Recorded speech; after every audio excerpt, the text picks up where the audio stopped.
सत्य कहते हैं आप। जो संतान माता पिता के कष्ट पर मौन रह जाए वो अयोग्य और कर्महीन होती है। पर ये आतंक केवल माता पिता के कष्ट तक सीमित नहीं है महादेवी। विद्यार्थियों की शिक्षा की भी हानि हो रही है। सहस्रार्जुन उन्हें एक स्थान पर टिकने ही नहीं देता, तो उनकी शिक्षा पूरी कैसे होगी? महादेवी, ऋषि जमदग्नि रात्रि को भी शिक्षा प्रदान इसलिए कर रहे हैं कि दिन की हानि की पूर्ति होनी है।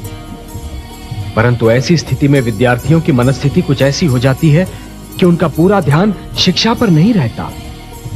आचार्य भयभीत हैं, शिक्षार्थी आतंकित हैं, और ये सब कुछ देखकर भी मैं कुछ नहीं कर सकता महादेवी, मैं कुछ नहीं कर सकता। हे पद्मनाभ, वो मुख जिसका ध्यान आते ही मन में आस का उजाला फैल जाता है, जिसका नाम लेते ही नेत्रों में आशा दीप जगमगा उठते हैं, उसी मुख पे आज चिंता की छाया देखकर मैं अत्यंत चिंतित हो रही हूँ। किस चिंता ने आपको घेर रखा है? चिंता तो नहीं महादेवी, परंतु हाँ, एक विडंबना ने मेरे विचार को घेर लिया है। तनिक मैं भी तो सुनो, वो कौन सी विडंबना है? महादेवी, मैं मानव जीवन की उस विडंबना के विषय में विचार कर रहा था कि मानव कभी-कभी बनना कुछ चाहता है और परिस्थितियां उसे कुछ और ही बना देती हैं। क्या आपका संकेत रेणुका पुत्र राम की ओर है?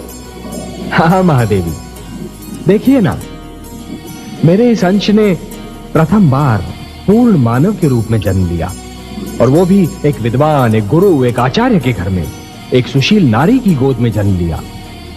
उसके रूप में मानव समाज को एक विद्वान, एक गुरु और एक आचार्य भी मिल सकता था, परंतु परिस्थितियां उसे योद्धा बनने पर विवश कर रही हैं महादेवी। उसके हाथ से पुस्तक छीनकर उसमें शस्त्र थमा रही हैं। जो दोनों हाथों से ज्ञान लुटा सकता था महादेवी, उसके दोनों हाथों में धनुष और बाण पकड़ा दिए परिस्थितियों ने। महादेवी, मानव का जीवन शांत और सुखी बनाने के लिए ईश्वर ने उसके मार्ग में सहस्रों दीप जलाए हैं। उसके पास वेद, शास्त्र और अनेक अनेक धर्म ग्रंथ भेजे हैं, जिनमें जीवन के सिद्धांतों का वर्णन किया है, जीवन की सीमाओं की परिभाषा लिखी हुई है। इन सिद्धांतों और सीमाओं को राजा को अपने ढंग से मानना था और प्रजा को अपने ढंग से। किंतु सहस्रार्जुन की प्रजा तो आज भी इन सिद्धांतों, नियमों और सीमाओं का पालन कर रही है कमल नयन। परंतु सहस्रार्जुन तो नहीं मान रहा ना महादेवी।